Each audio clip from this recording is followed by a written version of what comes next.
Welcome to Season 3 of This Is Your Life in Silicon Valley, a podcast about the Bay Area, technology, and culture.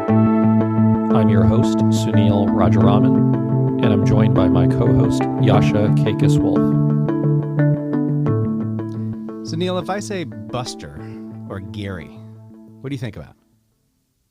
I think about television. I kind of think about television too.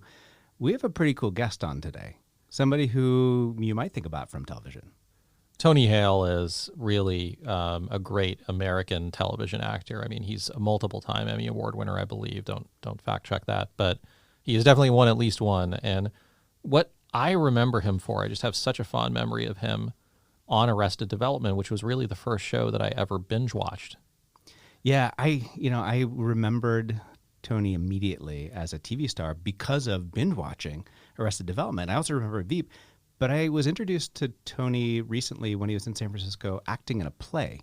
And I thought that was pretty fascinating to think about, like, how do you have to consider what you do differently if you're going to do what you do well, but do it in completely different mediums? It's a little bit like being in a startup. This was a really surprising interview because you mentioned the play thing. Well, the reason he did the play was, to talk and deal with some of his struggles with anxiety, which you wouldn't expect of a screen actor. But this is a really interesting interview for those interested in subjects around mental health as well. We've hit on anxiety a little bit with a handful of our guests over the course of the last couple of years, but I don't think I've heard such a salient point of view on the way that one, should be talking about anxiety, and two, some of the tools to actually deal with it. I really enjoyed this conversation a lot.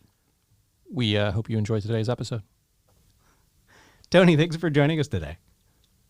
Thanks for having me. Did you grow up in San Francisco? Are you a San Francisco native? No, I grew up in Florida. I grew up in Tallahassee, Florida. Well, actually, from 7th grade through high school, I grew up in Tallahassee, Florida. My dad was in the Army and he retired in Tallahassee.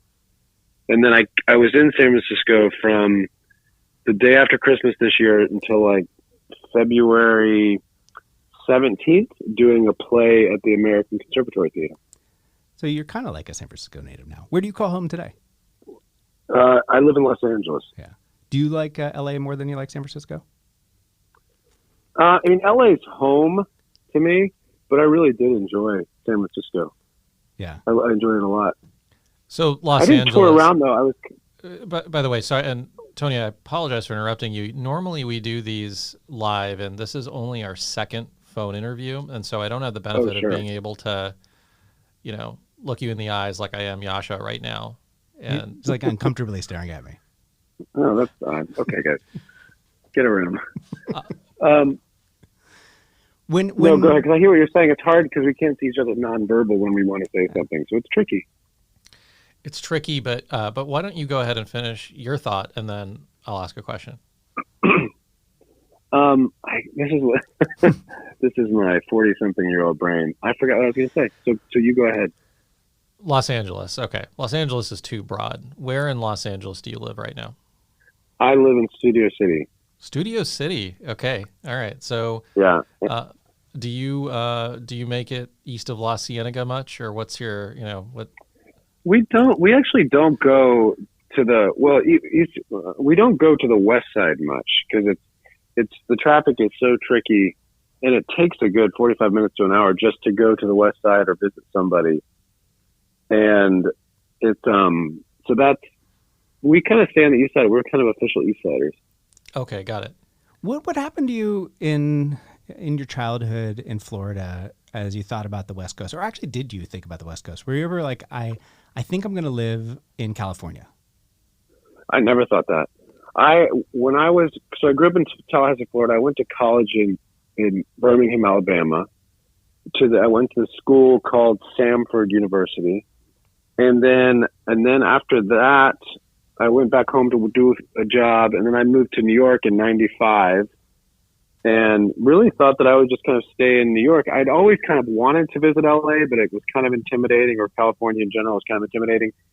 And then that's when Arrested Development came along, and that brought me to Los Angeles. So I felt like I had a reason to come to Los Angeles, so that was good. Got it. And now I love it. And then of course, I have fond memories of Arrested Development. when I think of Arrested Development, I actually think that was the first show that I binge watched. I mean, it was through DVDs at the time. Yeah. But if I really think about binge watching, that was really one of the binge worthy TV shows. And now, kind of looking back at it, of course, Netflix has revived it nicely. What are your thoughts and reflections on being a part of that?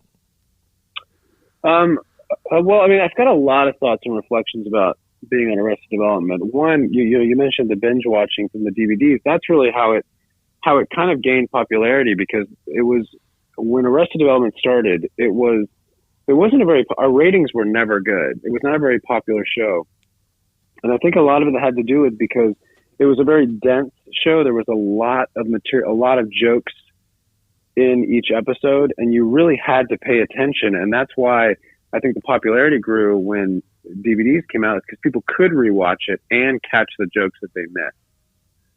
So I think that's what kind of how it kind of caught on. And to this day, I've only seen each episode probably once or twice. And to this day, there's so many jokes that I still don't even know about. And people come up to me like, "Oh, remember this time when so-and-so this happened?" I'm like, "I have no idea what you're talking about, but that sounds really funny." So there's so many things that I already missed. But Arrested was a great experience. That was my very first, because I'd done commercials mainly in New York, and that was kind of my first big TV gig. And it was both exciting and daunting at the same time. Is that the difference between being an actor on the East Coast and the West Coast? Is it about maybe theater and commercials on the East Coast and television and movies on the West Coast? I don't think so. I mean, TV's kind of shot kind of everywhere, but since I've been doing commercials a long time in New York, I kind of got put into a category of just a commercial actor. So I had a very difficult time finding an agent or a manager to represent me, to send me out for TV and film stuff.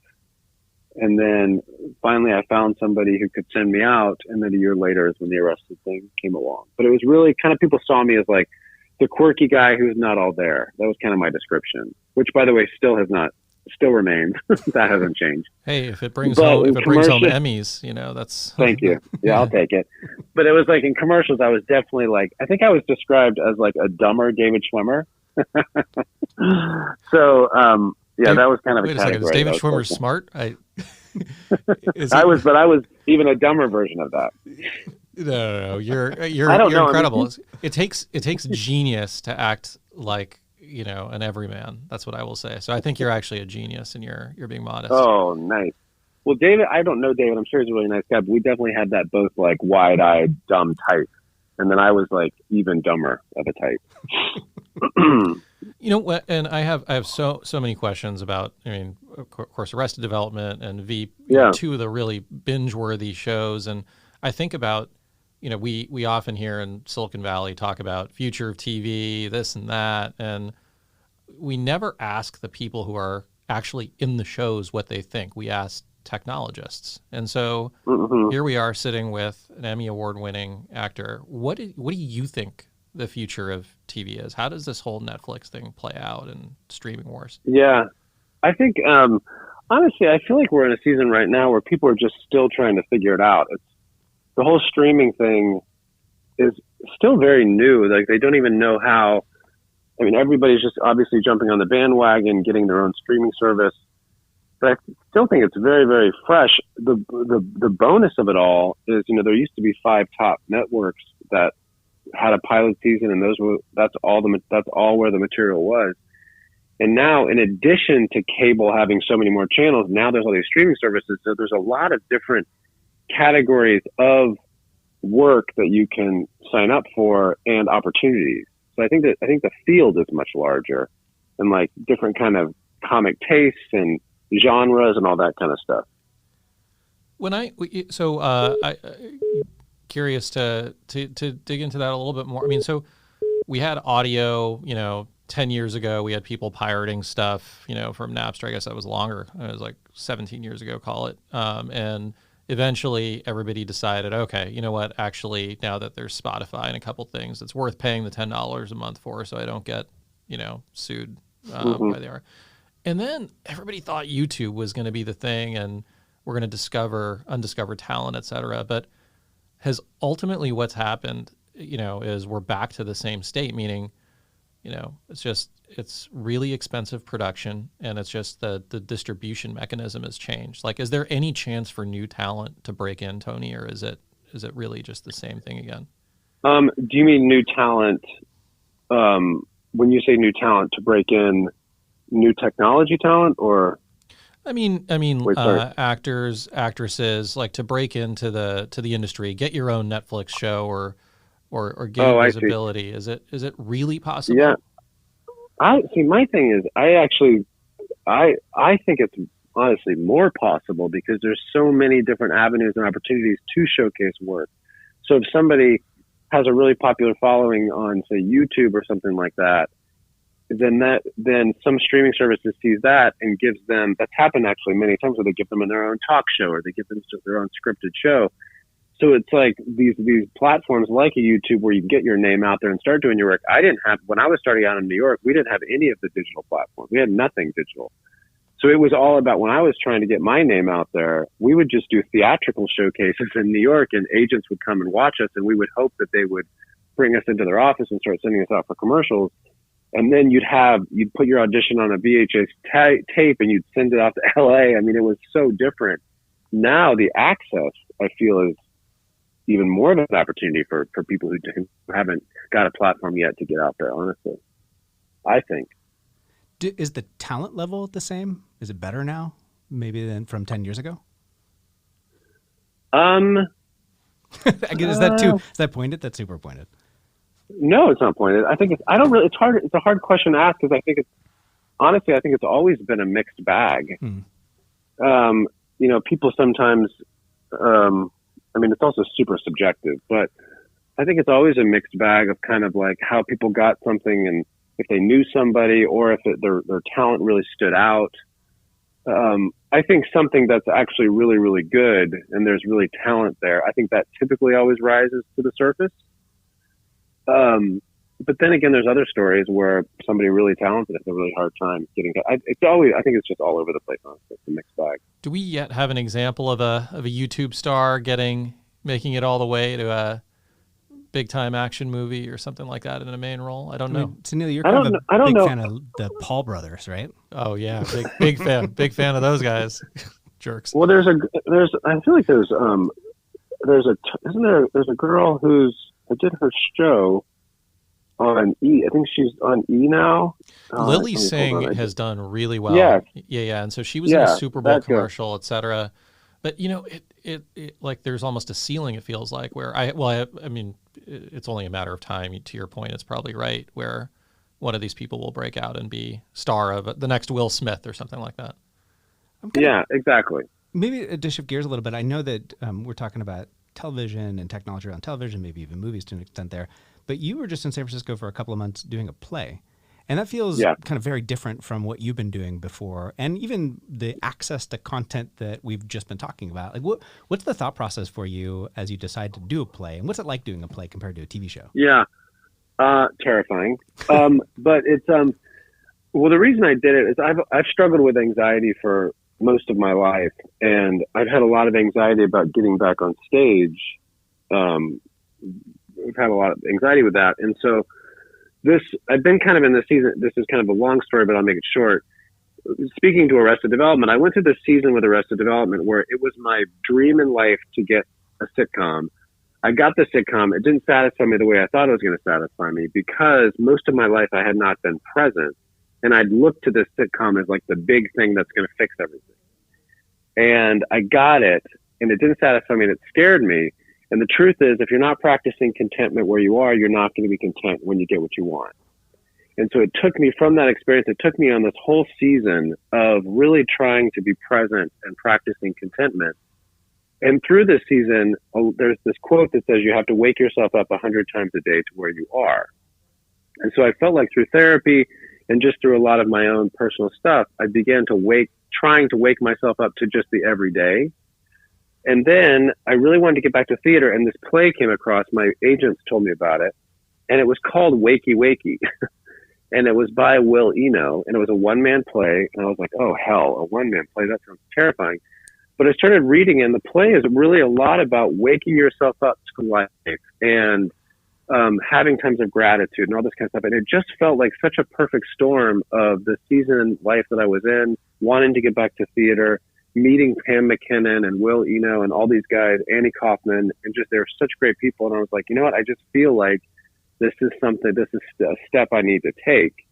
And it scared the absolute shit out of me, but I walked through it, and I'm incredibly, incredibly glad I did it.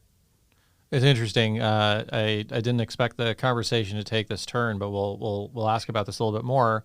You know, I too. I mean, I've written about this. I also had definitely had issues with anxiety and anxiety attacks, et cetera, particularly a few years ago when I was kind of a founder of a company. But it is pretty incredible what kind of impact that has in your life. I want to go through your season though of being more, you know, kind of in the moment, because I haven't gotten there yet. What's your advice to, you know, people who are going through anxiety stuff? Yeah, I love talking about it. I think it's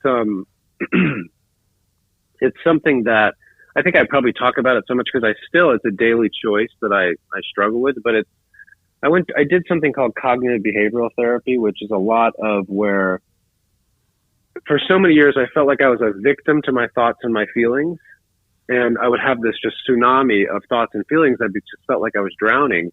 And through this therapy, it really talked a lot about, you know, you just kind of placing these thoughts and feelings outside of yourself and not giving them as much power. Meaning, it's like you watch thoughts and feelings like you do cars on a highway, where it's like, oh yeah, there's that thought that I'm never going to work again, or there's that feeling that, you know, I'm terrified of this or whatever. And you just kind of watching these thoughts and these feelings come and go, because that's what they do. Even though it feels like they're going to stick around forever, they don't. So you can kind of acknowledge that, oh yeah, this is coming, this is going, and not so much identifying with them that they're necessarily a part of you, if that makes sense. But also not shaming yourself for it. Like, oh, I can't believe I'm thinking that. I can't believe I'm feeling that. It's like, this stuff comes and go. It doesn't identify who you are, but you can just acknowledge their presence and then keep walking.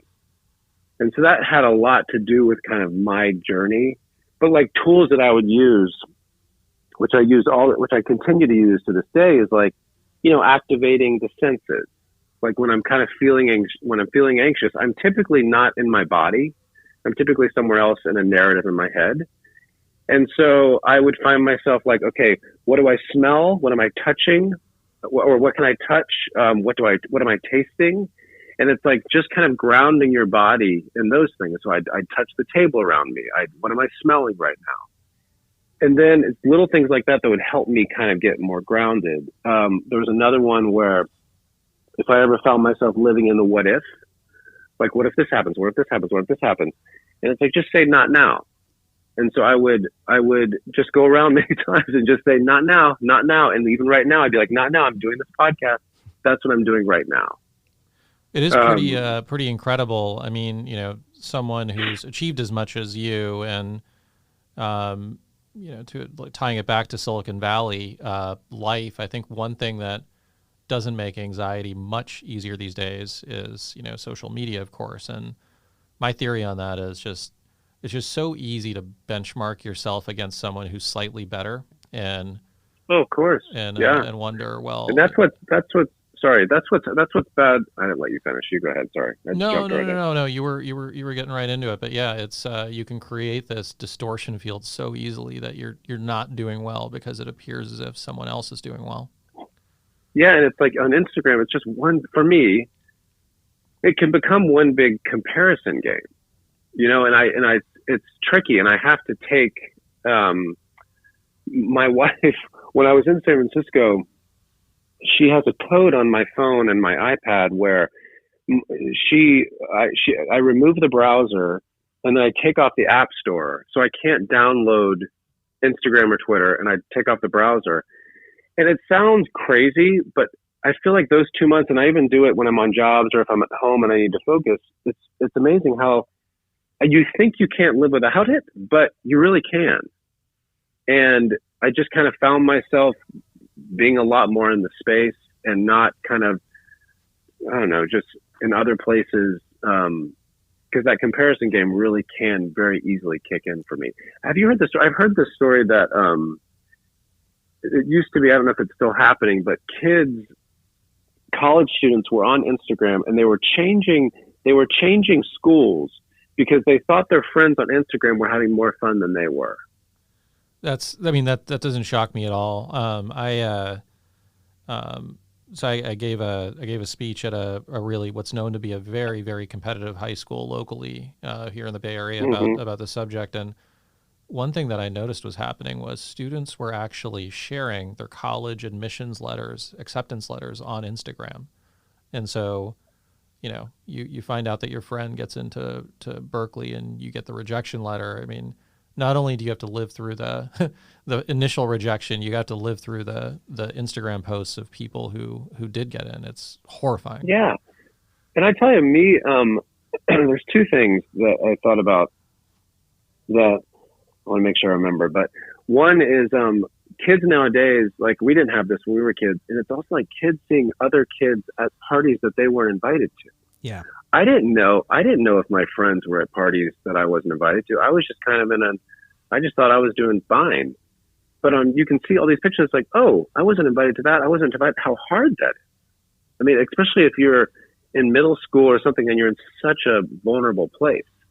We see that a ton at our house, Tony. Like our the snap maps where our kids will see that a couple of their friends are in a different location. And, we could be at a practice where there's something that's very focused for one of our kids, yet they're like, well, why am I not at this other thing? And we're like, well, because you're at this practice. That's why. And that's not a big deal. But the FOMO and anxiety kind of really builds up a lot. I'm super curious about the phone thing, though. So, like, what do you do during the day if you're not looking at your phone all the time? I know. I would, this sounds really, I would read. And I know that sounds very basic, but I don't necessarily like to read. I'm not a big reader, but I would just kind of force myself to sit and read.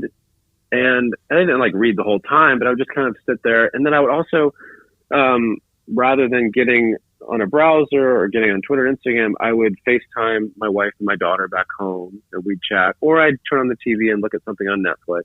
Or actually, I'd go out a lot rather than staying back in the apartment. Like you and I, Josh, and we would go out and grab dinner or something like it was just like I would activate some other way. I just think we've all gotten me included, very used to activating just by the phone activating us rather than us activating ourselves other places. What did you think of San Francisco being active and kind of awake and aware of what's going on? So you're here for 2 months. That's a long time. Yeah, I was there. The weird thing is I was so nervous about this play.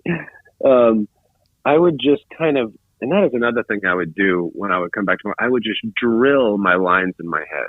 I would be talking to myself constantly in my apartment, just going over these lines because I was so terrified I was going to get on stage and everything was going to go blank. But I didn't really go out much. I mean, you and I went out to dinner a couple times, but my brother and my sister came and visited and came to see the play. And then we went to Fort Mason. Is that what it's called? Fort Mason, right? Yeah. Yeah. We went to Fort Mason. I had been there a month and a half, never been. And I don't know why, but it was so beautiful. We went to that Greens restaurant, which was great. And it's like, I never really explored. And I think it's just because I was in kind of a little bit of a nervous bubble with this play. So I didn't really see much. I love the Ferry Building. I walked down there a few times, but that's about it. When I went to see Harry Potter, I really liked Harry Potter. I saw both of the parts. Ooh, that's a fun show. So though really you fun. turn off Instagram, by the way, I loved every part of that except for it's the kind of thing I would do. I would not go out much in new cities, except I'm not a big greens guy. I think greens is a little bit overrated. Well, that's because you eat Taco Bell every day. That's true. It's hard to go vegetarian after that. Yeah. So what's really interesting though is though you turn off Instagram, you have a different problem, which is other people aren't turning off Instagram. Therefore, they know who you are. And so, I'm very curious from the perspective as someone who's, a celebrity in this day and age. I mean, you had the Arrested Development phase, and that wasn't so much when social media was on fire. That was Right. Twitter taking off and everything. And now you had Veep, which is, constant social media interaction with celebrities. How has that changed, how people interact with you? I mean, I don't really. It's not that. I think people are. I mean, typically are pretty kind. Like I don't. I don't know. I mean, I probably should respond more and like things more. But I know that if I get on it too much, it just becomes this dumpster dive of just reading a lot of stuff, and that just fills my head, and it just kind of, I don't know, it's a lot. So I'm probably not on it. I should probably be on it a little more than I am. But you're benchmarking. You don't have to compare yourself to anyone. What are you doing? You're not you're not Chrissy Teigen. What's going on here? I mean, I give props to people who can. I mean, they really put a lot of time into content on social media. It can become very, very stressful to me a little bit, honestly. Yeah. But people, like, when they come up, I actually enjoy if somebody comes up and they're a fan of Arrested Development or something. I love what they have to say, because I genuinely don't remember much about the show. And so they're like, remembering this and that, and I want to hear the stories because I have no recollection of the jokes that they're talking about. Quick Arrested Development aside, let's talk about Michael Cera for just a second. I was a big Michael Cera guy, super bad, everything. I mean, he looked like he was on the rise. But it seems like he didn't reach where I thought he'd hit. Why do you think that is? I honestly think that was his choice. I think, I don't know this for a fact, but I think one thing that people, fame is, and I'll go off on a whole tangent about this, but it can be very, very isolating. And I think the base of, I think everybody in life wants to be known. I really think they want to be known, but then they look at fame as the ultimate being known. But actually, I think it's the opposite. Because you take somebody in Alabama who works at the mall, everything given to them, said to them, encouraged them, whatever, there's no strings attached typically. You take someone who's famous, really famous, everything said to them, given to them, encouraged, there's typically strings attached. Or if there's not strings attached, the celebrity thinks there might be strings attached. So actually, I would say the person working in the mall in Alabama is more known than the huge celebrity. Interesting. And so it can be a very, very isolating thing. And someone like Michael Cera, who he got fame very early, and yes, he had a lot of movies. And I think it was his choice to not possibly. I haven't talked to him in a while, but possibly to not kind of continue on that path, because it can be. And he wanted to do his own projects. He wanted to do independent films and all this kind of stuff. It can be a very, very toxic path. Even in Silicon Valley, people reach such high success. And this isn't about Michael, this is just people who possibly reach these kind of success. The thing is, when you reach these kind of big dreams or the success, you also see behind the curtain of like, holy shit, it's never enough. It's never going to be enough if I don't begin to, and I can solely speak for myself, is I got my dream and it wasn't enough. It didn't feel like enough. And the fact is, if I don't begin to find as much joy and as much of a rush in the everyday, which I think is a lifelong process, it's never going to be, the next thing is never going to be enough. Yeah, it's sort of like Yasha. I think he's got $10 billion in Bitcoin never enough stashed away somewhere. It's just never enough. He's like $2 billion. I remember, was it, I think it was, what's his name? Jim Carrey. He was in the Golden Globes once. And he was presenting to something. I hope I'm getting this right. He was presenting something, and he got up there and he said, I have 2 Golden Globes, but a third is going to be enough. And then it kind of panned to the audience, and some people were laughing, and you could see in other people's eyes, they were like, it will be. And it's just that constant reminder that it's just not going to be. For me, and I'm speaking for myself, that's why that daily practice of me finding as much value, as much worth, as much joy and purpose in taking my daughter to school, going to the grocery store, living the mundane everyday life, that's kind of my goal. If I can get to the end of my life and that has as much value and joy as these mountaintop experiences, then I feel like I have achieved something. Can I try to take the other side of that just for a second? Just for a second here. Please. Let me just test your mind, the strength of your will here. You, I don't know, you get offered a role tomorrow by your agent. You're starring opposite Meryl Streep. This thing is a surefire Academy Award winner, and it's going to take, year of your life. It's going to be stressful as hell. You're going to go through insane levels of anxiety. You're going to take that. I have a feeling you're going to take that. Let me not put words in your mouth, but let's just say it's going to be painful. Okay, to break that down even more, and this is where my wife has been such a gift. It hasn't been to that level, but I have had opportunities, not like that, but that have offered tremendous amounts of money, tremendous commitments like that I have turned down. And I remember my wife saying to me before I turned it down, because we were in a place where we really did need the money and we really did need the gig. And she says, you know what? No amount of money is worth your peace of mind and our peace of mind. And I've never forgotten that. And it's very true. Now, keep in mind, it's not lovely. That it's all keep in mind, it's also not that it's not tough. I mean, those are very, very hard decisions to make. And I haven't always made the right decision. But when I can make a grounded, healthy decision like that, that kind of reminder is really valuable to me. That sounds super enlightened. Tony, we're getting close to the end of the half hour, and I wanted to ask you, especially in this context, how do you think about what you're going to do next? And then we want to end on one last question, which I'll tease to you so that you can think about it a little bit. Even though you don't have any social networks on your phone, we're curious where you spend your time and if you could make a recommendation to the listeners of who would be interesting to follow. But first, how do you think about what you're going to do next, and have you made any decisions? I'm doing this. I'm really thankful. It just came out. I'm doing this Hulu show called The Mysterious Benedict Society. And it's based on this awesome children's novel called The Mysterious Benedict Society. And I'm going to be playing Benedict. He's kind of this wealthy benefactor that sends these kids out on these secret missions.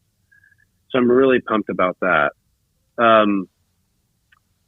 think that's kind of like, and I do this, I love that you say the next thing, because I do this cartoon called Archibald's Next Big Thing, that's based on this children's book I did, which came from my experience on Arrested Development, where I was still looking to the next thing and missing where I was. And so I think I'd try, of course, obviously I want to work and keep paying the bills. But I'm not a big 5-year planner or and again, it's not that, oh God, I'm all over the map, but it's not that dreaming or having goals is wrong. But I think for a long season of my life, I think I had the idea in my head that when I get here, that will give me value. Because the business is very much like you get this, you get value. This happens to you, you get value. And the fact of the matter is, your value, my value, stays the exact same before and after success. And how known you are is the most known you're ever going to need right now. God, now I'm turning into some. That's very Zen. I'm going to stop. No, I like it. I'm going to stop. I like it. I'm going to stop. This is getting ridiculous. Now I'm getting on a soapbox. This is really good. I enjoy it. I know our listeners will. By the way, what strings did Yasha attach to this conversation? Because there's always strings attached. Especially when I'm setting up a call. Please. Yeah, there's a lot of You strings. do not want to know. I have a bonus question, which I'm not going to give you time to prep for. So, since we are a Silicon Valley podcast, Yeah. You're obviously not a social media guy right now, but I do go off and on. Because I have it, I'm at home now, so I'll have it on my phone. Actually, it's not on my phone now, but I'll look at my wife's phone if I'm curious about something. And I really like following, and she kind of helps me post, because you know how you can do 2 accounts on one account.